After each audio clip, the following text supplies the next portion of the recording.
عثمان فروقی کی رپورٹ کے مطابق خبر شامل کی جا رہی ہے۔ 2023 کا آخری مشاعرہ اور تعزیتی ریفرنس۔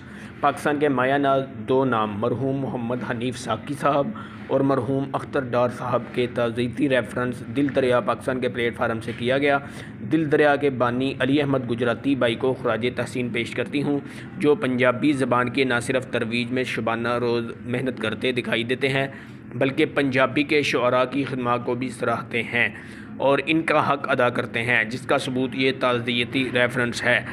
پنجابی کے ان دو بڑے شعراء کے ساتھ سٹیج شیئر کرنے کا موقع تو میسر نہیں ہوا، لیکن ان کے تعزیتی ریفرنس میں ان کا کلام سنا تو دل میں خلش پیدا ہوئی۔ دونوں شعراء کرام کا کلام سننے کو ملا اور ایک عجیب سی کیفیت طاری رہی، ایسا کلام جس کی تعریف کے لیے الفاظ نہیں مل رہے۔ خیالات کو الفاظ کے موتیوں میں پرو کر جو کلام ان نامور پنجابی شعراء نے عطا کیا ہے وہ تاریخ کا حصہ ہے۔ مرحوم جناب اختر ڈار صاحب کی کتاب شائع کرنے کا خیال پیش کیا گیا، جس کی تائید صدر محترم نے کی اور اپنے ہر طرح کے تعاون کی یقین دہانی کرائی۔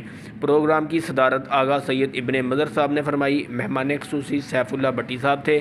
مختلف شہروں سے آئے شعراء کرام نے مرحومین پر کلام پڑھ کر خراج تحسین پیش کیا۔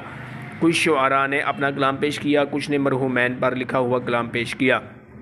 آخر میں صدارت نے خوبصورت کلام عطا کیا۔ تعزیتی ریفرنس اور مشاعرے کے بعد عشائیے کا بھی انتظام کیا گیا۔ کیمرہ مین علی بٹ کے ساتھ عثمان فروقی، نیوز 4۔